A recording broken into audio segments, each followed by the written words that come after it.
नमस्कार, झाबुआ लाइव के इस फेसबुक लाइव में आपका स्वागत है। 8 बज गए हैं। जैसा कि आज मैंने दिन में वादा किया था कि 8 बजे कोविड-19 यानी कोरोना को लेकर एक महत्वपूर्ण अपडेट के साथ आपके साथ फेसबुक लाइव में मैं जुड़ूंगा, चर्चा करूंगा। शुरुआत हो रही है। इस समय मैं देख रहा हूं 13 लोग करीबन जुड़े हैं और 19 हो गए हैं। जैसे ही ये संख्या बढ़ती है फिर मैं नीतिगत बातचीत शुरू करूंगा। 22 हो गए हैं। प्रियांशु राठौड़, हेलो। तो मैं आपको बता दूं कि इस पूरी चर्चा में मेरे पास ये एक टैबलेट है और आपके जो सवाल है मैं यहाँ देखूंगा। अगर आपके मन में कोई सवाल है, कोई जिज्ञासा है। राजेश भाई, जय हिंद। तो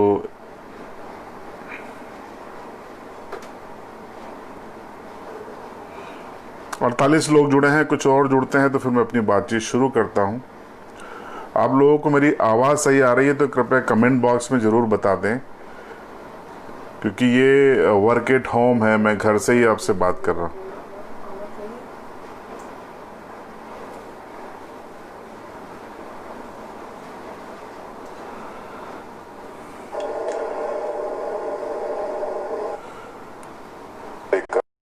अपडेट के साथ आपके साथ फेसबुक लाइव में मैं जुड़ूंगा, चर्चा करूंगा। शुरुआत हो रही है। इस समय मैं देख रहा हूं 13 लोग करीबन जुड़े हैं और 19 हो गए हैं। जैसे ही ये संख्या बढ़ती है फिर मैं नीतिगत बातचीत शुरू करूंगा। 22 हो गए हैं। तो शुरुआत करते हैं। 72 लोग इस समय ऑनलाइन हैं और अब चर्चा की शुरुआत करते हैं। देखिए, ये जो कोविड-19 है, कोरोना, अब उसको लेकर बहुत सारी भ्रांतियां हैं, बहुत सारी चर्चाएं हैं और अब एक भय इस तरीके से लोगों के मन में बैठ गया है कि हर कोई आशंकित हो गया है। उसको लगता है कि कोरोना अगर उसे हुआ तो उसकी जान चली जाएगी। इसके अलावा जो कोरोना पेशेंट हैं उनके प्रति और उनके परिवार के प्रति जो सामाजिक व्यवहार है, पड़ोसियों का व्यवहार है, उसको लेकर भी हम चर्चा करेंगे। बीते 7 दिनों में मैंने लगातार इसके ऊपर लगातार काम किया है। मैं WHO की वेबसाइट पर गया, मैं ICMR की वेबसाइट पर गया, मैं गवर्नमेंट ऑफ इंडिया की वेबसाइट पर गया, तमाम मेडिकल बुलेटिन पढ़े, रिसर्च पे जो काम चल रहा है उसको लेकर चर्चाएं देखी, सुनी, पढ़ी। और अज्जू भाई, थैंक यू, आपने बताया आवाज़ अच्छी आ रही है। मुकेश नायक जी का भी धन्यवाद। गगन जी, थैंक यू। और आप सबसे ये रिक्वेस्ट है कि अगर आपके पास कुछ सवाल हों कोविड-19 से जुड़े हुए तो बेझिझक पूछिए।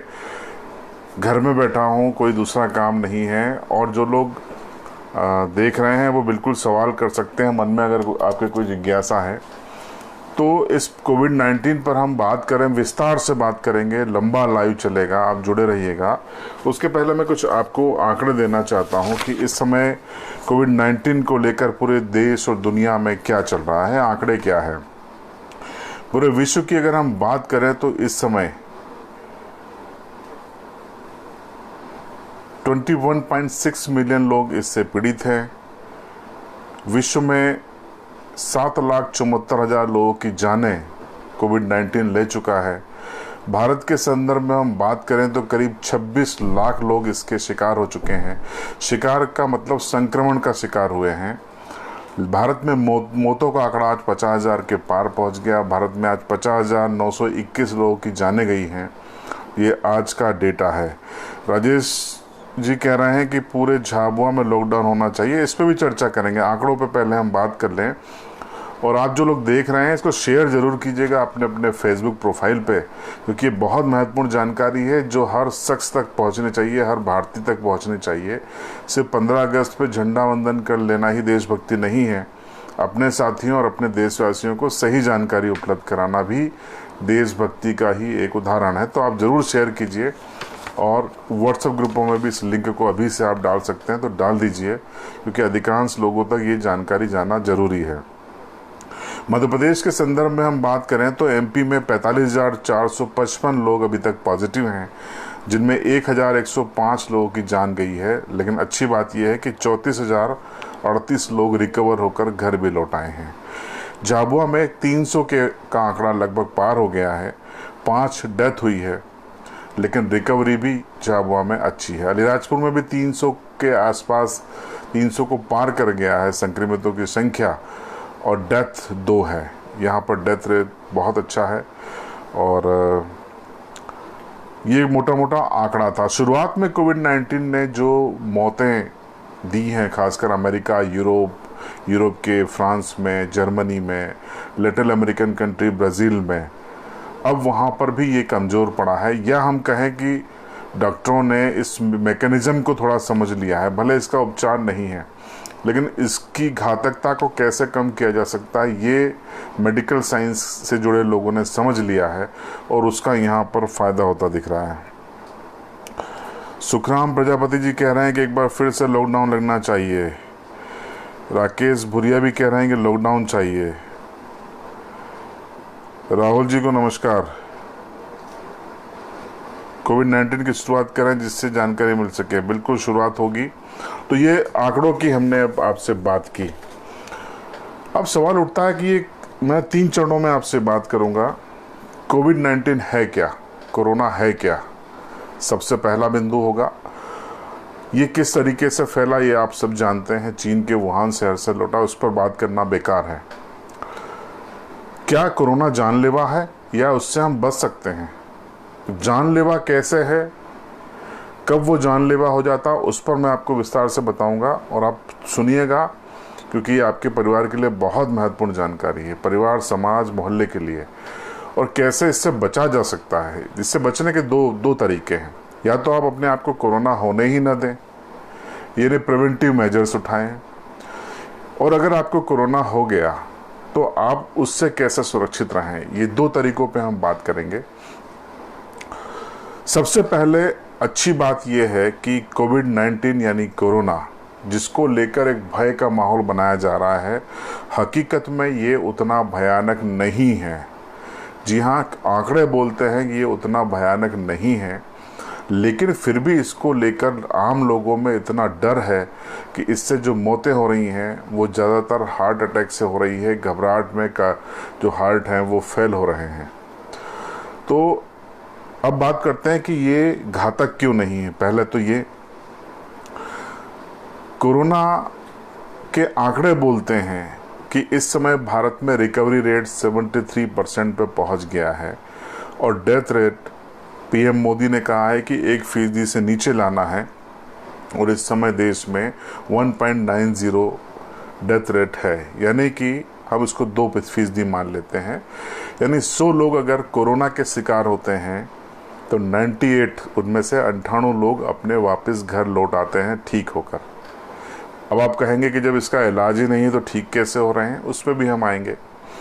और 2% लोग इसके शिकार होते हैं। इन 2% लोगों में कौन होते हैं? जिनकी उम्र 55 साल से ज़्यादा है, 60 साल से ज़्यादा है, 55-60 से ज़्यादा है, जिनको heart, blood pressure, high blood pressure, sugar, high sugar, kidney से संबंधित रोग हैं, डिजीज़ हैं, या जो 10 साल से कम उम्र के बच्चे हैं। बच्चों में भी डेथ रेट उतना नहीं मिला है जितना कि बुजुर्गों में मिल रहा है। तो कौन लोग इसका कोविड-19 का शिकार हो रहे हैं, कोरोना का? जो उम्र दराज हैं। लेकिन सावधान, अगर आप युवा हैं तो आप भी इसका शिकार हो सकते हैं। शिकार यानी जान ले सकता है ये। इस मुगालते में हमको नहीं रहना है कि हमारी उम्र इतनी है और ये हमारा कुछ नहीं बिगाड़ देगा। ये आपके फेवर में ज़रूर जाता है कि आपकी उम्र अगर 55 से कम है तो आपके लिए ये रिकवरी की संभावना 99% होती है, लेकिन 1% आपके लिए भी डेथ पॉसिबल है। आंकड़े बताते हैं कि युवाओं की भी इसमें मौत हुई है। नागपुर के एक 35 साल के डॉक्टर वाणी की डेथ हुई है, अभी रिसेंटली 8 दिन हुआ है। तो इस भ्रम में न रहें कि ये जानलेवा नहीं है। सवाल मेरी बात करने के बाद में लूँगा, आप सवाल करते रहिए। तो सबसे बड़ी चीज़ ये है कि कोविड-19, अब मैं सिलसिलेवार बताऊंगा आपको कि कोविड-19 आता कैसे है, कैसे काम करता है और कैसे जानलेवा हो जाता है। कोविड-19 सबको पता है, सरकार चिल्ला के बोल रही है। आपकी मोबाइल फ़ोन की जो जब आप कॉल करते हैं तो 2 मिनट आपका वो दिमाग इसी में खाता है कि इसको बताने की ज़रूरत नहीं है। ये संक्रमण से फैलता है। हमारे मुंह, नाक और आँखों के ज़रिए ये हमारे शरीर में घुसता है। बहुत इम्पोर्टेंट जानकारी है, आप समझिएगा इसको और नोट कर लीजिएगा दिल दिमाग में और सबको बताइएगा। जैसे ही मान लीजिए कोरोना आपके मुंह के, नाक के, आँख के रास्ते, आँख से संभावना कम है क्योंकि आप आँख पर उंगली लगाते हैं, फिर उस हाथ को मुंह में जाता है तो फिर वो आँखों के का बैक्टीरिया, वायरस यहाँ पहुँचेगा। फिर उसे बता दूं कि कोविड-19 वो बैक्टीरिया नहीं, वायरस है। तो विपुल पांचाल हमारे ब्यूरो चीफ हैं झाबुआ लाइव के, ये कमेंट्स कर रहे हैं। ये आपको बता दूं कि कोरोना पॉजिटिव आए हैं, हालांकि ये एसिम्प्टोमेटिक हैं, यानी कि इनको लक्षण नहीं है, और ये कमेंट कर रहे हैं। इसमें झाबुआ के ये बीते 2 दिनों से जो डेडिकेटेड कोविड सेंटर है वहाँ पर हैं। विपुल लिख रहे हैं, सर मैं कोविड केयर सेंटर में हूँ और यहाँ की व्यवस्था बेहतरीन है, काबिल तारीफ़ है। मैं शुक्रिया अदा करूंगा सभी डॉक्टर्स और भोजन और व्यवस्था का, यहाँ काम करने वाले सभी स्टाफ का। विपुल मैं इस पर फिर आऊँगा, बने रहना, फिर से बात करेंगे। मैं अपनी बात पूरी कर लूँ तो मैं बता रहा था कि ये आपके मुंह में गया, मुंह में जाने के बाद ये आपके गर्दन में 72 घंटे 72 आवर्स से लेकर 96 आवर यानी 3 से 4 दिन यहाँ पर ये बिताएगा, यहाँ पे वक्त गुजारेगा। ठीक है, अब यहाँ पे वो क्या करेगा उसको आप समझ लीजिए।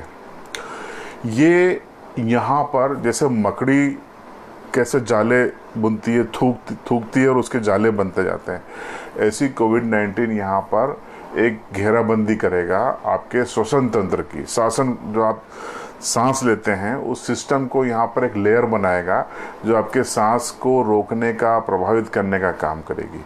जिसको हम सीधी भाषा में बोले कि वो पाल बंदी करेगा, घेराबंदी करेगा, वॉल खड़ी कर देगा वो। उसके बाद वो आपके लंग्स में उतरेगा, फेफड़ों में उतरेगा, और फेफड़ों में उतरने के बाद वो 3 दिन से 4 दिन यहाँ गुजार दिए। उसके बाद वो कोरोना आया आपके फेफड़े में, और फेफड़े में आने के बाद अगले 3 से 5 दिन में वो अपने क्लोन बनाना शुरू करता है। यानी कोरोना अगर एक भी घुसा है ना तो वो सैकड़ों अपने कोरोना वायरस बना लेगा, अपने क्लोन डेवलप कर लेगा, और वो सारे क्लोन आपके लंग्स पे अटैक करना शुरू कर देंगे। लंग्स के वो हिस्से जो आपके ऑक्सीजन देने का काम करते हैं, गंदगी को, जैसे कफ को, इसको बाहर फेंकने का काम करते हैं, उन सब सिस्टम को डैमेज करना शुरू कर देगा। सीधी भाषा में फेफड़े के जरूरी अंग को खाना शुरू कर देगा। और उसके बाद जब आपके ये जरूरी अंग, आप सोचिए कि जब वो फ्लूट आपका डैमेज हो जाएगा, जब वो कफ बाहर नहीं आ पाएगा तो वो कहाँ जाएगा? वो पाचन सिस्टम का तो कोई एंगल ही नहीं है, वो आपके यहीं पे लंग्स में जम जाएगा, और आपके जो लंग्स हैं वो काम करना धीरे धीरे बंद कर देंगे। आपको घबराहट होगी, आपको बेचैनी होगी, और आपको लगेगा कि बस आप कुछ दिन के मेहमान हैं, और आपको अपने घर, परिवार, बच्चे सबकी चिंता सताएगी, और आपको लगने लगेगा कि आपकी ज़िंदगी बस समाप्त होने वाली है। और इसी चिंता में अगर आप 55-60 से ऊपर की उम्र के हैं तो वो आपके हार्ट जो वो फिर ब्लड में घुसेगा, और ब्लड में वो थक्के बनाना शुरू कर देगा, क्लॉट बनाना शुरू कर देगा। और जब वो ब्लड के क्लॉट बनाना शुरू कर देगा तो आपके हार्ट को ब्लड की जो सप्लाई है वो पूरी तरीके से मिलनी बंद हो जाएगी, और आपका हार्ट सरेंडर कर देगा, आपकी मौत हो जाएगी। साथ ही वो किडनी पर भी सीधा असर डालेगा, आपकी किडनी भी फेल हो सकती है। ये है कोरोना, इसकी घातकता। इसको आपने समझा, और उम्मीद है अगर ठीक से नहीं सुना हो तो आप इस वीडियो के बैक में जाके आराम से सुन लेना, फिर से सुनिएगा ज़रूर और सुनाइएगा ज़रूर। अपने फेसबुक पेज हो आपका या आपकी प्रोफाइल हो, उस पर शेयर ज़रूर कीजिएगा इस वीडियो को, क्योंकि ज़्यादा से ज़्यादा लोग इसको देख सकें। अब सवाल ये है कि जब कोविड-19 इतना घातक है कि जाकर हमारे लंग्स को डिस्ट्रॉय कर रहा है, हमारे हार्ट को डिस्ट्रॉय कर रहा है, हमारी किडनी को डिस्ट्रॉय कर रहा है, तो फिर ये 98% लोग ठीक कैसे हो रहे हैं? इसका भी मैं आपको जवाब देता हूँ। और 2% लोग मर क्यों रहे हैं वो भी मैं आपको बता चुका हूँ। होता यही है कि जो पहले हम 2% की बात कर लेते हैं कि जब बड़े बुजुर्ग वहाँ पहुँचते हैं तो उनको ज़्यादातर को पहले से ही हार्ट की दिक्कत होती है, किडनी के इश्यूज होते हैं, उनका ब्लड प्रेशर हाई होता है और उनके कई सारे ऑर्गन पहले से ही कमज़ोर हो चुके होते हैं। 25 से 30% तक ही वो काम कर रहे होते हैं, 40% तक काम कर रहे होते हैं। और ऐसे में कोरोना घुस जाना उनको तनाव दे देता है और तेज़ी से उसको जो आपकी शरीर की डिफेंस सिस्टम है, प्रतिरोधक क्षमता है, वो उस गति से काम नहीं कर पाती जैसे युवाओं के अंदर काम करती है। तो कोरोना को वक्त मिल जाता है तेज़ी से हमला करना, तेज़ी से अपने क्लोन बनाना और तेज़ी से आपका जो चेस्ट है, आपका जो लंग्स हैं, उनको कोलैप्स करना। इसीलिए बुजुर्गों की मौत हो जाती है। लेकिन हर बुजुर्ग की मौत नहीं होती, कुछ फीसदी बुजुर्गों की मौत होती है, बशर्ते कि वो समय पर उनको ट्रीटमेंट मिल जाए। ट्रीटमेंट कैसा होगा? देखिए, अभी बहुत से लोगों को बहुत सारी जानकारियां ही नहीं है, वही जानकारी मैं आपको यहाँ पर शेयर कर रहा हूँ। सबसे पहले जैसे ही आपके परिवार के किसी बुजुर्ग को कोरोना की पुष्टि होती है या लक्षण दिखाई देते हैं, आप इंतज़ार मत करें, आप ये मत सोचें कि ये मौसमी वो होगा। ये भी कड़वा सच है कि 100 में से 96% रिपोर्ट्स नेगेटिव आती हैं, सिर्फ 3.5%, 3.60% ही पॉजिटिव आते हैं। लेकिन हमको 3.5% की रेंज में खुद को रख के सोचना है। अगर आपने ये सोचा कि ये मौसमी है, सब कुछ है, होता है, मैं खुद कह रहा हूँ 96% से ज़्यादा मौसमी सर्दी जुकाम है, हर साल सबको होता है, कोई नई बात नहीं है। संयोग है कि उसके लक्षण कोरोना से मिलते जुलते हैं, लेकिन यही तो बात है कि हमको किस तरीके से सजग रहना है। तो जैसे ही आपको लगता है कि आपके परिवार का कोई बुजुर्ग हो या आप हो, आपको कोविड-19 हुआ है, आपको 2 काम करने हैं। अगर आपको बीपी है, हाई बीपी है, शुगर है, किडनी है, आप 55 से 50 से भी ऊपर हैं, बगैर देर किए आगे रह के आइए। जरा सा भी शंका हो, डॉक्टर से मिलिए। आप इंडिया में कहीं भी रहते हो, यूपी हो, बिहार हो, राजस्थान हो, एमपी में हो, झाबुआ में हो, अलीराजपुर में, आगे रह के मिलिए। मैं आपको मेरा भी एक उदाहरण दूंगा आपको। तो आप आगे रह के मिलिए और डॉक्टर को बताइए कि आपको ये हो रहा है, और डॉक्टर आपको ज़रूरी समझेंगे तो आपका वो सैंपल लेंगे और सैंपल लेने के बाद आप 2 चीज़ें मैं आपको स्पष्ट करना चाहूँगा।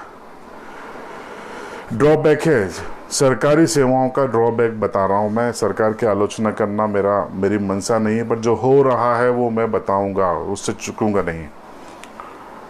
झाबुआ जिले का थांदला इस समय सबसे बड़ा हॉट स्पॉट बना हुआ है। 60 से ज़्यादा पॉजिटिव है वहाँ पर और 200 से ज़्यादा लोगों की रिपोर्ट्स पेंडिंग है। 8-8, 10-10 दिन हो गए हैं, रिपोर्ट्स नहीं आ रही हैं। तो 2 चीज़ें हो रही हैं। जिन लोगों को कोरोना होने को संदिग्ध मान के आपने सैंपल लिया, उनमें से कुछ तो घरों में बैठे हैं और कुछ खुलेआम घूम रहे हैं, सबसे मिल रहे हैं, व्यापार कर रहे हैं, धंधा कर रहे हैं। मान लीजिए वो पॉजिटिव आ गए तो आपकी चेन कितनी बड़ी हो जाएगी। न तो सरकार और प्रशासन उन पर सख्ती कर रही है, न वो खुद अपनी जान और दूसरों की जान की परवाह करते हुए होम क्वारंटाइन हो रहे हैं। दूसरी चीज़, अगर वो पॉजिटिव, मान लीजिए वो पॉजिटिव आ गए, तो एक तो चेन डिस्टर्ब हो गई, दूसरा उनका 8 दिन गुजर गया। जिस सैंपल से वो पॉजिटिव आए थे 8 दिन गुजर गया, और मान लो कोरोना उनके लंग्स में आ गया होगा, तब क्या होगा? ये सोचने की बात है। यहाँ पर सरकारी तंत्र का ड्रॉबैक है। अगर आप थोड़े भी सक्षम हो, गाड़ी करिए, इंदौर जाइए। इंदौर की कई लैब ऐसी हैं जो 5 घंटे में आपको, 5 से 7 घंटे में नतीजे देती हैं। आपके नाक से भी सैंपल लेंगी वो और गले से भी लेंगे। CPR इसको कहा जाता है। आप तुरंत गाड़ी उठाइए, बड़ौदा या इंदौर जाइए। सरकार के भरोसे अपनी जान खतरे में मत डालिए। मैं फिर कह रहा हूँ, अगर आप सक्षम हैं, आप कर सकते हैं, आपको थोड़ी भी शंका है, तुरंत निकल जाइए। सरकार के भरोसे मत रहिए, अपनी जांच कराइए। और अगर आपको वहाँ रिपोर्ट पॉजिटिव मिलती है और आपकी उम्र 50 से ज़्यादा है और आपको लक्षण हैं, वापस मत आइए, अरविंदो में भर्ती हो जाइए। अरविंदो से अच्छा कोई अस्पताल नहीं है, गारंटी है कि आप सुरक्षित हो जाएंगे। अब आप कहेंगे राहत इंदौरी साहब चले गए वहीं पे, तो राहत इंदौरी साहब कहीं और भर्ती थे और जब सब कुछ मामला बिगड़ गया तब वो अरविंदो में आए थे। तो आप मेदांता हो या अरविंदो हो, जब आप लास्ट स्टेज पे आएंगे तो कोई क्या करेगा, लेकिन आप समय पे पहुंच जाएं। एमपी के सबसे अच्छे डॉक्टर अरविंदो में हैं। और ये जो भ्रम है कि साहब 2 लाख 2.5 लाख 3 लाख का बिल बन रहा है, ये गलत है। आपकी वहाँ पे जो सिटी स्कैन होगी, आपको अगर प्लाज्मा देना होगा या कुछ दूसरी चीज़ें देनी होंगी, उसका आपको पेड करना है। अटेंडर आप ले जाते हैं तो वो बाहर रहेगा, उसका खर्चा आपका है। बाकी आपको खाना, चाय, नाश्ता, गोलियां, दवाइयां, बेड, ये सब कुछ निःशुल्क है। शासन और अरविंदो के बीच का मसला है, आपका मसला नहीं है। 50 से 70 हज़ार से ज़्यादा अगर आप गंभीर भी हैं तब भी वहाँ पर खर्चा नहीं होगा। जान महत्वपूर्ण है, आप बिल मत देखिए, तुरंत अरविंदो में पहुँच जाएं। ये मेरा सुझाव आप मान लेना और बता देना लोगों को कि जान बचानी है तो ये करना होगा। क्योंकि 5 से 8 दिन में रिपोर्ट्स आने का मतलब है कि आपके परिवार का अगर बुजुर्ग है तो आप तो इनके भरोसे रह गए, तो आपको 13वीं की तैयारी करनी पड़ेगी।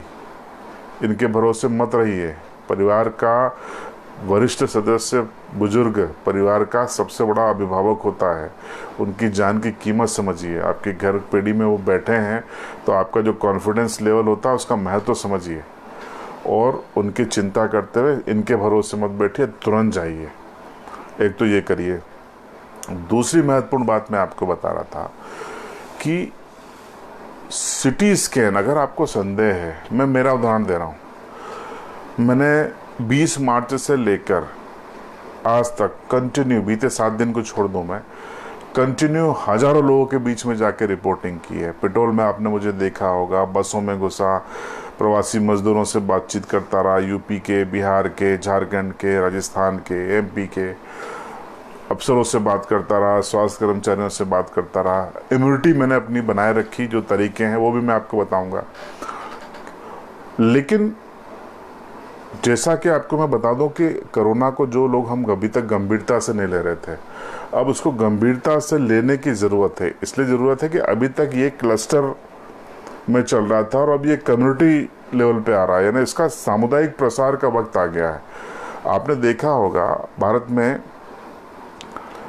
60,000 से ज़्यादा केस आ रहे हैं। तारीख नोट कर लीजिए आप, आज है 17 अगस्त। 1 तारीख तक, 1 सितंबर तक ये आंकड़ा 1 लाख को पर डे को पार कर जाएगा और 20 सितंबर को ये 2 लाख को पार कर जाएगा। और जैसे ही ठंड की शुरुआत होगी ये पर डे 2.5 लाख को पार करेगा। कहाँ बचोगे, कैसे बचोगे आप? हर तीसरा से लेके 5वां शख्स इसकी चपेट में आएगा, क्योंकि हम सीरियस नहीं हैं, इसको मजाक में ले रहे हैं। महिलाएं सब्जी खरीदने जब निकलती हैं ठेले वाले से तो मास्क नहीं लगाती, न ठेले वाले से पूछती हैं कि आपने मास्क क्यों नहीं लगाया। आपके घर के बच्चे अगर बाहर जा रहे हैं, आप ध्यान नहीं दे रहे, वो बगैर मास्क के जा रहे हैं और ये सोच के जा रहे हैं कि यहीं तो गया। लेकिन आप सोचिए कि अगर वो जिसके संपर्क में आए, उसके परिवार के लोग, कुटुंब के लोग, कहीं किसी को भी एक पॉजिटिव होगा तो आपका बच्चा आपके घर के अंदर ले आएगा कोरोना। और बच्चा है जो आपके करीब ही रहेगा 2-5 फीट, वो भी पीड़ित होगा, आप भी पीड़ित होंगे और आपसे आपके परिवार के बुजुर्ग भी पीड़ित होंगे। सोचिए, एक परिवार के अगर 4 लोग कोरोना पॉजिटिव हो गए तो उस परिवार की मनोस्थिति और आर्थिक स्थिति पे क्या फ़र्क पड़ेगा अगर वो बुजुर्ग होंगे और उनको वहाँ पर अरविंदो में जाना पड़ा, बाहर इलाज के लिए जाना पड़ा। तो ये गंभीरता दिखाने का वक्त है जिसको हम भारतीय नहीं दिखा रहे हैं। सरकार ने लॉकडाउन किया, कई लोग सवाल कर रहे हैं लॉकडाउन होना चाहिए, लॉकडाउन होना चाहिए। थैंक यू सर, आनंद राय साहब ने मुझे करेक्ट किया।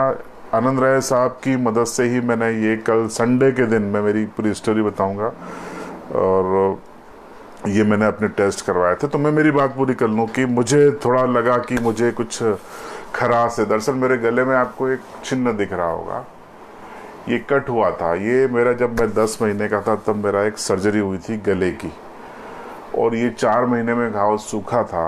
और तब भी मुझे जो हमारे फैमिली डॉक्टर हैं, डॉक्टर एम एल भाटी साहब, उन्होंने ही ये सर्जरी की थी, जान बचाई थी। उन्होंने ही कहा था कि ठंड और बारिश के मौसम में यहाँ पर कोल्ड जल्दी होगा।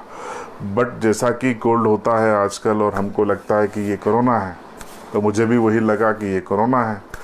तो मैंने इस शुक्रवार के पिछले शुक्रवार यानी करीबन 10 दिन पहले झाबुआ में अपना कोविड-19 का टेस्ट करवाया। टेस्ट रिपोर्ट नेगेटिव आई। मैं संतुष्ट हो गया कि मुझे कोरोना नहीं है। फिर भी मैंने अपने आप को लगभग घर में ही रखा, एक आध बार ऑफिस गया। इसी बीच क्या हुआ कि मेरी ये जो प्रॉब्लम है ये कंटिन्यू रही, ठीक नहीं हुई। और मेरे स्टाफ में मेरे जो साथी हैं विपुल पांचाल जी, वो पॉजिटिव आ गए। हालांकि उनको कोई सिम्टम्स नहीं है, सामान्य हैं। और नवनीत त्रिवेदी हैं कि हमारे स्टाफ में, वो भी 2 दिन पहले पॉजिटिव आ गए। हालांकि बहुत ज़्यादा संवाद संपर्क मेरा नहीं हुआ था, लेकिन मैंने पूरे स्टाफ का फिर से एक चेकअप का फैसला किया। तो जो मेरे साथी थे, कैमरामैन दिनेश वर्मा, ऋतिक नायक, रौनक गुप्ता वीडियो एडिटर, और विपुल, सबका हमने टेस्ट कराया। तो विपुल उसमें पॉजिटिव आए, बाकी नेगेटिव आए। अब मेरे सामने फिर आशंका मेरे मन में थी। मैंने डॉक्टर आनंद राय साहब हैं मेरे शुभचिंतक, उनसे मैंने संपर्क किया कि मुझे ये समस्या है, और मेडिकल के काफ़ी अच्छे जानकार हैं और आप जानते हैं कि इस फील्ड में हैं वो, तो जो उनका संपर्क है मेडिकल के क्षेत्र में, तो वो उनका लाभ मुझे लेना था। तो मैंने उनसे संपर्क किया और अपनी समस्या बताई। तो कल सुबह मैंने समस्या बताई और कल ही उन्होंने मुझे सजेस्ट किया कि मैं तुरंत इंदौर जाऊं और सेंट्रल लेबॉर्ट्री में अपनी सिटी स्कैन का टेस्ट कराऊं मॉडर्न टेक्निक से। और एक जो सर ने नाम बताया मुझे, RT-PCR, जी हाँ, आप भी नोट कर लीजिएगा, RT-PCR की जांच कराऊं। तो RT-PCR में उन्होंने मुझे मेरी दोनों नाक में एक इस तरफ से काड़ी डाली, एक इस तरफ से डाली, उसके सैंपल लिए। फिर गले में डीप यहाँ से उन्होंने एक वो डाल के मेरे सैंपल लिए। तो मैं वहाँ से सैंपल दे के मैं अपना एक बैग लेके गया था जिसमें मेरे 10-15 दिन के रहने का इंतज़ाम था। और मैं इस मानसिकता के साथ गया था कि अगर मेरा सिटी स्कैन गड़बड़ाता है या जो रिपोर्ट से RT-PCR इसमें मैं पॉजिटिव आता हूँ, यानी ये कोविड की ही जांच होती है, तो मैं यहाँ नहीं आऊँगा झाबुआ, मैं सीधे अरविंदो में जमा हो जाऊँगा जाके। तो वो रिपोर्ट्स की परिस्थिति पे मैं गया था और मानसिकता के साथ गया था। लेकिन जब मेरा सिटी स्कैन हुआ तो सिटी स्कैन बिल्कुल नॉर्मल आया, उसमें सारे लंग्स बढ़िया वर्किंग कर रहे थे। तो उससे मुझे संतुष्टि हुई और कल देर रात को फिर मेरी RT-PCR की रिपोर्ट भी आ गई, वो भी बढ़िया है, नेगेटिव है। तो मैं लौट आया और अपने घर पर कल शाम को ही मैं 6 बजे लौट आया, मतलब 7 घंटे में मैं अपना सब कुछ करके लौट आया। तो ये, इसको आप डर मान लें या सजगता मान लें कि मैं सजग था अपने स्वास्थ्य को लेकर, तो मैं बगैर देर किए चला गया, अपने शुभचिंतकों और वरिष्ठों से मार्गदर्शन लिया। मैंने सभी डॉक्टरों को परेशान कर दिया। ये मेरा डर नहीं था, ये मेरी सजगता थी। राणापुर CBMO डॉक्टर चौहान, झाबुआ के डॉक्टर सावंत चौहान, इसके अलावा जो डॉक्टर आनंद राय साहब हैं, डॉक्टर भाटी साहब हैं, और इन सबको मैंने परेशान किया। और इसलिए किया कि मैं इनको अपनी सारी स्थिति बताता रहता था, मार्गदर्शन लेता था, क्योंकि मुझे ये पता था कि ये सब मेरे शुभचिंतक हैं और कुछ वरिष्ठ हैं। तो ये मैंने कल किया और ये मैं आपको सिर्फ इसलिए बता रहा हूँ क्योंकि ये आपको भी करना चाहिए अगर मेरी तरह आपके मन में भी कुछ डाउट्स हैं तो। और चूँकि मैं सार्वजनिक जीवन में हूँ, मुझे हज़ारों लोगों से मेल मिलाप करना पड़ा मार्च से लेके अभी तक, इसलिए मेरा तो ये बनता भी था। और मेरे एक साथी पॉजिटिव आए, वो भी एक वजह थी। हालांकि सबसे बड़ी वजह थी कि ये तो मुझे खराश पहले ही हो रही थी, फिर बाद में मुझे डॉक्टर ने बताया कि ये आपको सीजनल है, यानी कि जो हर बारिश में बैक्टीरिया आपको गले में परेशान करते हैं सबको, वही है। और अब मैं उससे भी लगभग उभर चुका हूँ। देसी तरीके जो अपनाए हैं उससे मैं लगभग ठीक हूँ। तो आपने देखा होगा कि इतनी देर के लाइव में अभी तक मुझे खांसी नहीं आई है, हो सकता है एक आध आ जाए। तो ये महत्वपूर्ण चर्चा थी। अब इसमें मैं एक आपको बताना चाहता हूँ कि जो 85 से 95% लोग ठीक हो जाते हैं उनकी क्या स्थिति है, और उसके पहले 3 से 4% लोग को ऑक्सीजन क्यों देना पड़ती है। तो ऑक्सीजन इसलिए देना पड़ती है क्योंकि जब आप के लंग्स डैमेज होना शुरू करते हैं तब आपको ज़रूरत पड़ती है, सांस लेने में दिक्कत होती है, तब डॉक्टर आपको ऑक्सीजन देता है। और जब आपके फेफड़े में ऑक्सीजन पहुंचती है तो कोरोना का जो उद्देश्य है कि आप सांस न ले पाएँ, आपको वो खा जाए, वो फेल होता है। इसलिए ऑक्सीजन दी जाती है। लेकिन ऑक्सीजन देने के बाद भी आप ठीक हो जाएं इसकी गारंटी नहीं है। ये समयावधि और आपकी उम्र और आपकी प्रतिरोधक क्षमता पे निर्भर करता है, आपके कॉन्फिडेंस लेवल पे निर्भर करता है। क्योंकि उससे भी काम नहीं बना तो फिर आपको वेंटिलेटर पे जाना है, और वेंटिलेटर पे जाने के बाद फिर संभावनाएं ईश्वर के हाथ में होती हैं। तो अगर आपको वेंटिलेटर पर जाने से बचना है, ऑक्सीजन से बचना है, मान लीजिए हो गया आपको कोरोना, तो सबसे महत्वपूर्ण है कि टाइमिंग, आप तुरंत उसकी पहचान करें, तुरंत जाकर, अगर आप सक्षम नहीं हैं तो झाबुआ या आपके जहाँ भी डिस्ट्रिक्ट में डेडिकेटेड केयर सेंटर हैं, अलीराजपुर में बनाया गया, मालवी मंदिर के पास झाबुआ में, बाड़कुआ में बनाया गया है, यहाँ पर पर्याप्त इंतज़ाम है। झाबुआ की मैं बात करूं, विपुल पांचाल उस समय लाइव थे, विपुल ने मुझे कमेंट किया था कि यहाँ पर बहुत अच्छी व्यवस्था है। मेरी विपुल से बात हुई थी, विपुल को ए सिम्टम्स हैं, यानी कि उनका ऑक्सीजन लेवल 97 प्लस जा रहा है, 98 तक जा रहा है। नवनीत का भी अच्छा जा रहा है, जो दोनों हमारे लोग वहाँ पर हैं। विपुल ने बताया कि 15 अगस्त को मूंग का हलवा भी मिला, मटर पनीर की सब्ज़ी थी, सुबह नाश्ते में पोहा और कचौरी थी, शाम को छोले की सब्ज़ी और पराठे थे, चाय मिल रही है, जिसको अंडा खाना है उसको अंडा मिल रहा है, अगर कोई जैन समाज से है तो उसको जैन भोजन मिल रहा है, किसी को सूर्यास्त के पहले भोजन करना है तो उसको उस समय पर भोजन मिल रहा है। जो नर्सेज हैं, स्टाफ है, डॉक्टर्स है, वो सारे बहुत केयरिंग हैं और अच्छा दोस्ताना व्यवहार करते हैं। बैडमिंटन खेलते हैं लोग, और वो वहाँ जाकर जो आपका जो डर है वो ख़त्म हो जाता है, और वहाँ पर एक आपका नया फ्रेंड सर्कल बनता है। अगर आपके अंदर जीवटता है, मिलनसारता है, संवाद करने की क्षमता है, तो आपकी वहाँ पर एक नया ग्रुप तैयार हो जाता है। तो वहाँ आपका वक्त आसानी से निकल जाता है। बहुत सारे लोग किताबें पढ़ रहे हैं, बहुत सारे आजकल मोबाइल से अपना टाइम निकाल लेते हैं, फेसबुक पर, व्हाट्सएप पर, या आप वेब सीरीज़ देखकर अपना टाइम निकाल सकते हैं। वहाँ पर आपको काढ़ा मिलता है, गर्म पानी मिलता है, भोजन मिलता है, दूध मिलता है, डॉक्टर मल्टीविटामिन्स की टेबलेट देते हैं, और जो उनको ज़रूरी लगता है, अगर आपको फीवर है तो वो करते हैं। और क्रिटिकल सिचुएशन पर वो आपको जिला अस्पताल में भी व्यवस्था है जहाँ पर ऑक्सीजन की व्यवस्था है, वहाँ भी आपको भेजते हैं। और जब उनको लगता है कि इंदौर रेफ़र करना है तो वो फिर भेजते हैं। लेकिन मैंने आपको पहले ही कहा कि अगर उम्र ज़्यादा है तो आप बिल्कुल यहाँ मत रखिए, सक्षम है तो तुरंत भेज दीजिए।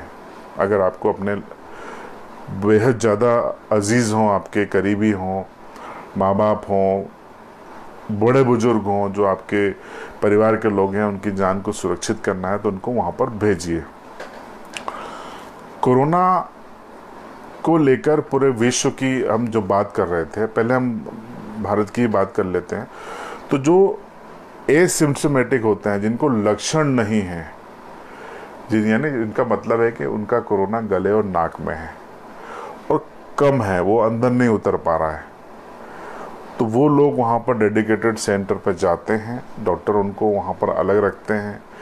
अच्छा खाना, अच्छी डाइट, हल्की सी एक्सरसाइज, योगा, अनुलोम विलोम, मल्टीविटामिन की गोलियाँ, जिंक की टैबलेट, ये सब चीज़ें देते हैं, और नतीजा वो कोरोना अंदर नहीं आ पाता और वहीं से डिस्ट्रॉय हो जाता है और आप ठीक हो जाते हैं। 11वें दिन आपको छुट्टी मिल जाती है। ये आपको बता रहा हूँ कि जो भय है आपके अंदर, वो आप भय दूर कर लीजिए कि कोरोना हो गया मतलब सब कुछ हो गया। दूसरी मुद्दे पे हम आते हैं। अब कोरोना की बातें आपने समझ ली होगी। कोरोना पेशेंट के प्रति समाज का व्यवहार, इस पे बात करना ज़रूरी है। कोरोना व्यक्ति क्या खुद अपने मुंह में डाल रहा है? उसकी लापरवाही हो सकती है। उसकी लापरवाही हो सकती है कि वो सार्वजनिक जीवन में कहीं किसी के संपर्क में आ गया, लेकिन क्या कोरोना अछूत है? कोरोना होना अछूत है। हो गया तो उस व्यक्ति से आप दूर रखिए। इसको हम अछूत की बजाय सोशल डिस्टेंस मेंटेन करना बोलेंगे। लेकिन अगर कोई व्यक्ति चला गया डेडिकेटेड सेंटर में इलाज के लिए, उसके परिवार के साथ लोगों का व्यवहार क्या होना चाहिए? अब इस पर बहस करने की ज़रूरत है। और मुझे लगता है कि प्रधानमंत्री मोदी को, देश के नेताओं को, मुख्यमंत्री को, कलेक्टरों को इस पर आगे आके वीडियो जारी करने चाहिए, क्योंकि लोगों का व्यवहार अभी भी ठीक नहीं है। लोग कोरोना पीड़ित व्यक्ति के परिवार को है दृष्टि से देखते हैं, उनके साथ सही व्यवहार नहीं होता है। जब भी कोई ठीक होकर लौट के भी आ जाता है, तब भी उसको अगले 15 दिन 20 दिन उससे लोग डरते हैं। ठीक है, डरिए आप, लेकिन व्यवहार तो अच्छा रखिए। आप दूर से मुस्कुराइए, दूर से अभिवादन करिए, दूर से संवाद करिए, संवाद तो करिए। लेकिन आप उसको इस तरीके से देखते हैं मानो वो कोई बहुत बड़ा अपराध, कोई ऐसा अपराध करके आ रहा है जो बहुत सामाजिक दृष्टि से अछूत अपराध है। समाज को इस सोच को बदलना चाहिए। आपने कई वीडियो देखे होंगे कि एक बहुत अच्छा वेलकम भी किया गया, ढोल धमाके से परिवार के लोग वेलकम कर रहे हैं, सब कुछ कर रहे हैं, लेकिन परिवार के लोग कर रहे हैं ना, पड़ोसी वो उत्साह क्यों नहीं दिखाते हैं? गली मोहल्ले कॉलोनी के लोग वो उत्साह क्यों नहीं दिखाते हैं? गलत नज़रों से पीड़ित को और उसके परिवार को क्यों देखा जाता है? वो तो उसने तो पीले चावल नहीं दिए थे ना कि मुझे कोरोना हो जाए। लापरवाही रही होगी, मान लिया। समाज को अपने व्यवहार को सुधारने की ज़रूरत है। कोई नहीं बचेगा अगर लापरवाही की। मेरा पर्सनल असेसमेंट आपको बता रहा हूँ कि देश की आबादी 130 करोड़ है, और 130 करोड़ की आबादी में से आप मान के चलिए कि 5 से 10 करोड़ के बीच इसके शिकार होंगे इसका टीके आने तक, इसकी वैक्सीन सामने आने तक, चाहे वो एसिम्टम्स हो या फिर गंभीर किस्म की सिम्टम्स हो। इसलिए कोई भी ये मुगालता में न रहे कि वो बिल्कुल सुरक्षित है। सुरक्षित तभी है जब वो स्टे एट होम और वर्क एट होम। बेहद ज़रूरी होने पे खुद को पैक करिए, सैनिटाइज करिए, तो निकलिए, तो आप बचे रहेंगे। और ये हम कर नहीं सकते हैं क्योंकि वी आर इंडियन, हम भारतीय हैं। जब तक हम कानून नहीं तोड़ते हैं, जब तक हम शासन के बनाए नियम नहीं तोड़ते हैं, तब तक शायद हमको ये लगता है कि हमने कोई तीर नहीं मारा है। इसको तीर मारना समझता है कि हाँ ठीक है, हम बगैर मास्क के घूमाए, हमको किसी ने नहीं रोका, हमको कोई फाइन नहीं हुआ, हमको ना पुलिस ने रोका ना कुछ हुआ। जब डंडे पड़ रहे थे लॉकडाउन में, वो ज़्यादा अच्छा था। कुछ लोग मांग कर रहे हैं कि लॉकडाउन होना चाहिए कमेंट बॉक्स में। देखिए, लॉकडाउन जब तक था देश में तब तक नियंत्रण में था कोरोना। लेकिन अब बताइए कि कितने लोग उस समय ऐसे थे जो लॉकडाउन का समर्थन कर रहे थे। तब तो खुल जाना चाहिए, खुल जाना चाहिए, अति हो गई, खाएंगे क्या, पिएंगे क्या। तब ऐसे आर्गुमेंट दिए जा रहे थे कि हज़ारों लोग भूख से मर जाएंगे अगर लॉकडाउन और कुछ दिन और चला तो। अब जब खोल दिया और पैनिक फैल गया, सरकार ने भी देख लिया कि वो कितने दिन देश के नागरिकों को पाल सकती है, क्योंकि उस पर भी आरोप लगने शुरू हो जाएंगे। इसलिए सरकार ने अनलॉक कर दिया। सरकार ने ये भी समझ लिया कि डेथ रेट 1% हमको लेके आना है, और 1% तो मरेंगे ही कुछ भी कर लें, तो 99% तो सुरक्षित हैं। इसलिए सरकार अपने उस पर आ गई। इसलिए लॉकडाउन मुझे नहीं लगता कि सरकार अब खोलेगी। जैसा कि प्रधानमंत्री नरेंद्र मोदी ने अच्छा संकेत दिया है 15 अगस्त को लाल किले की प्राचीर से, उन्होंने कहा कि 1 नहीं 2 नहीं 3 वैक्सीन पे काम हो रहा है, और जैसे ही वैज्ञानिक हमको हरी झंडी देंगे, इसका बड़े पैमाने पे उत्पादन और देश के हर जिले और तहसील में इसका पहुंचना चालू हो जाएगा। तारीख नहीं बताई है, लेकिन आपको बता दूं कि भारत में तीसरे चरण का ट्रायल लगभग पूरे होने की स्थिति में है। करीबन 10,000 लोगों पर ये ट्रायल होगा। कुछ कंपनियां सेकंड ट्रायल को पूरा कर रही हैं। भारत बायोटेक तीसरे चरण में आ गया है, बल्क में इसका ट्रायल चल रहा है। और जो हमारे पास जानकारी है, जिसकी अधिकृत पुष्टि नहीं है, वो ये है कि अब से 2 महीने बाद, यानी आज अगर 17 अगस्त है तो 17 अगस्त, 17 सितंबर, 17 अक्टूबर या 1 नवंबर तक भारत में ये थर्ड फेज का ट्रायल, ह्यूमन ट्रायल पूरा हो जाएगा और हमारी वैक्सीन, भारत की खुद की भारत बायोटेक की वैक्सीन तैयार हो जाएगी और उपलब्ध हो जाएगी उसके अगले 15 दिन में हम सब के लिए, चाहे हम झाबुआ में बैठे हों, इंदौर में हो, दिल्ली में हो, चेन्नई में हो, जम्मू में हो, कोलकाता में हो, सब के लिए उपलब्ध हो जाएगी। यानी आपको अभी भी 2.5 महीने का वक्त है। खुद को बचाना है, परिवार को बचाना है, समाज को सुरक्षित रखना है, देश को सुरक्षित रखना है। 2.5 महीने का मतलब होता है 75 डेज, 75 दिन। क्या आप 75 दिन खुद को, अपने परिवार को, अपने परिवार के बुजुर्गों को सुरक्षित रखने के लिए तैयार हैं? एक ही फिलहाल डिफेंस, 2 चीज़ें। अब आप कोरोना से कैसे बचेंगे उस पर आते हैं। प्रिवेंटिव मेजर्स क्या हो सकते हैं? देखिए, आयुर्वेद ने ज़बरदस्त बैकअप किया है इस कोरोना में, आपको इस सच को स्वीकार करना पड़ेगा। खुद एलोपैथिक या होम्योपैथी के डॉक्टर आयुर्वेदिक काढ़ा पीने की सलाह देते हैं। वो आपको कहते हैं कि आप गर्म पानी के गरारे करें, नमक डालकर, हल्दी डालकर, नींबू डालकर। वो कहते हैं कि आप गर्म पानी पिएं। वो कहते हैं कि आप अदरक, लहसुन, हल्दी, मसालों का इस्तेमाल करें, अपनी इम्यूनिटी बढ़ाएं। ये एक बड़ी उपलब्धि है आयुर्वेद की। भारत विश्व गुरु था तब आयुर्वेद का जलवा था, और भारत फिर से विश्व गुरु बनने की राह पर है। और अच्छी बात है कि योग फिर से सारी पेथियों में फिर से आगे बढ़ रहा है।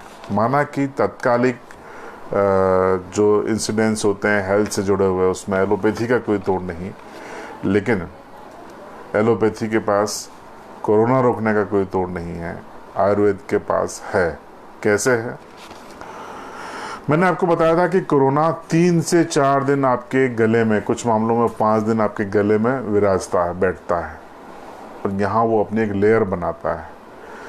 आप गर्म पानी लगातार अगर पिएंगे, आप हर्बल काढ़ा पिएंगे जिसमें काली मिर्च हो, लौंग हो, हल्दी हो, मुलेठी हो, और भी जो आपके बड़े बुजुर्ग बता दें, नींबू हो, थोड़ा सा गुड़ हो, तो ये काढ़ा जो है, जब आप सिप लेंगे, इसकी एक एक सिप लेंगे, तो ये अंदर जाकर कोरोना को डिस्ट्रॉय करेगा।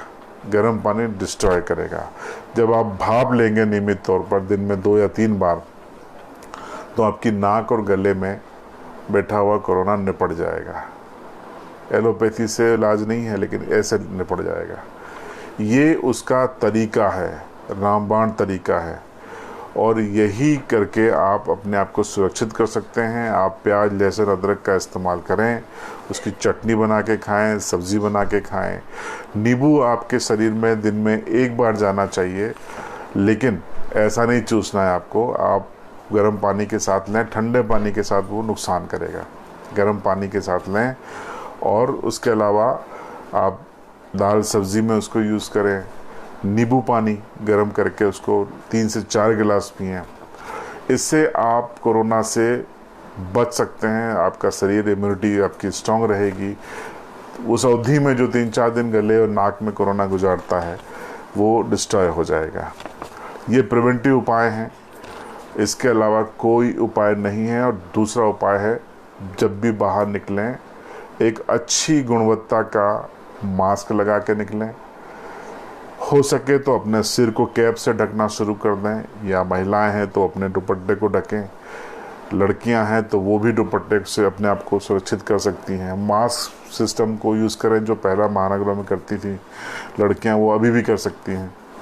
और जैसे ही आप घर से लौटें, अपने आप को सैनिटाइज करें, ज़रूर नहाएं एक बार, जब भी लौटें हाथ धोएं। कोशिश करें कि बाहर जब आप जाएं तो रेलिंग को न पकड़ें, अगर कहीं पर रेलिंग है उसको न पकड़ें। मेटल की चीज़ें अवॉइड करें। और जो आपने खासकर ऊपर का कपड़ा पहना है, शर्ट है, टी शर्ट है, बाहर से, उसको आते ही तुरंत आप धोने उसका दोबारा यूज़ धोने के बाद ही आप करें। ये कुछ बारीक उपाय हैं जिसके ज़रिए आप खुद को, खुद के परिवार को, समाज को, आपकी कॉलोनी को, शहर को, ज़िले को, प्रदेश को, देश और दुनिया को सुरक्षित रख सकते हैं। कोरोना से ही लोग नहीं मरते हैं। अब मैं अपनी बात 5 मिनट और रखूँगा, उसके बाद ख़त्म करूँगा। मैं आपको आंकड़े दे रहा हूँ, चौंकाने वाले हैं। आप देखिए, मलेरिया से भारत में हर साल 67 लाख लोग पीड़ित होते हैं। 67 लाख मलेरिया का शिकार होते हैं और उनमें से 9,620 लोगों की मौत हो जाती है। ये 2018-19 के फिगर हैं मेरे पास। टीबी से 24 लाख लोग शिकार होते हैं और करीब 80,000 लोगों की मौत हो जाती है। देखिए, हम मंगल पे जा रहे हैं लेकिन टीबी ख़त्म नहीं हुई है देश से। ये एक ड्रॉबैक है। पोलियो ख़त्म हो गया लेकिन टीबी ख़त्म नहीं कर पाया। कैंसर से भारत में 11,60,000 लोग इसके शिकार होते हैं और उनमें से हर साल 7,85,000 लोगों की मौत हो जाती है। शुगर, मधुमेह से हर साल भारत में 10 लाख लोगों की मौत होती है क्योंकि किडनी फेल हो जाती है। हार्ट अटैक से भारत में हर साल 17 लाख लोगों की मौत होती है। जी हाँ, 17 लाख।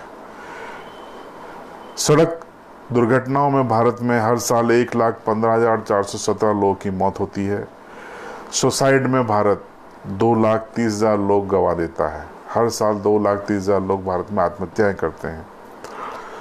और मलेरिया की अगर हम दक्षिण पूर्वी एशिया का फिगर लें तो दक्षिण पूर्वी एशिया का कुल मलेरिया का 77% भारत में होता है और दुनिया का 41% मलेरिया के पॉजिटिव भारत में पाए जाते हैं। ये हर साल का फिगर है।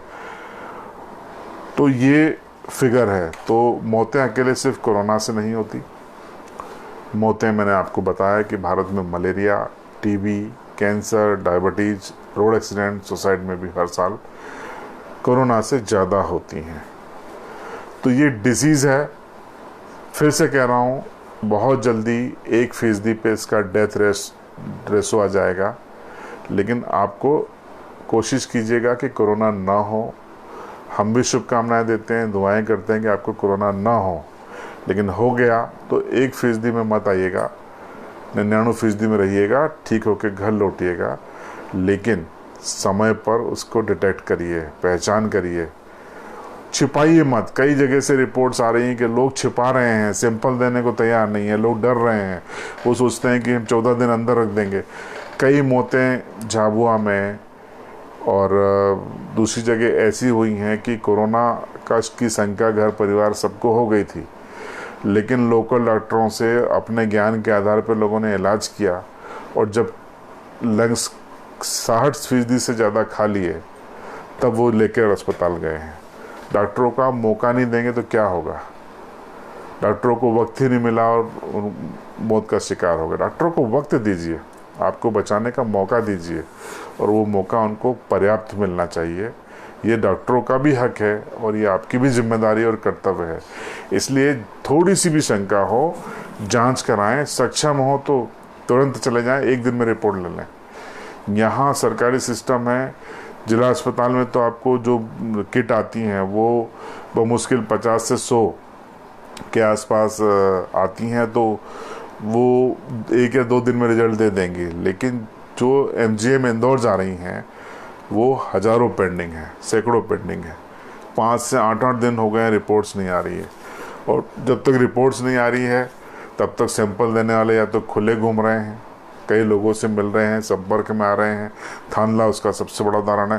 थानला वासियों से ये कहना चाहूँगा कि थानला को भीलवाड़ा मत बनने दीजिए, क्योंकि थानला को निज़ाम प्रस्तुत करना था। शुरू में अच्छा निज़ाम प्रस्तुत किया पूरे ज़िले के लिए, अंचल के लिए, कि सब जगह पॉजिटिव हो गए थे लेकिन आपके यहाँ नहीं थे। लेकिन आप आज स्थिति में क्या है कि 60 से ज़्यादा थानला में पॉजिटिव हैं और 200 से ज़्यादा रिपोर्ट्स क्यों में है। मान लीजिए उसमें से भी 20-25 और आएंगे, यानी कि आप पहुंच गए। क्या शतक मारने का इरादा है थानला का? कोरोना पॉजिटिव की सेंचुरी मारेंगे आप? ये चैलेंज है थानला के लोगों के लिए। जो लोग मुझे सुन रहे हैं थानला के, ये चैलेंज आप क्यों दे रहे हैं कोरोना को कि सेंचुरी मारे? आप आउट करिए कोरोना को। और आउट कैसे करेंगे? जैसा अभी कर रहे हैं इस तरीके से वो डबल सेंचुरी मार देगा। घरों में रहिए, सुरक्षित रहिए। सरकार अगर आपके यहाँ लॉकडाउन नहीं करती है तो मैं आपसे आह्वान करता हूँ व्यापारियों से कि वो बैठक करें और खुद ही लॉकडाउन कर दें। जान आपकी जाएगी, सरकार की थोड़ी जाएगी। आपका शहर में लाशें आएंगी, आपके शहर में अंतिम संस्कार होंगे, चिताएं जलेंगी, सरकार को क्या फर्क पड़ता है? तो सरकार ने तो करके देख लिया, तब आपको खुलवाना था।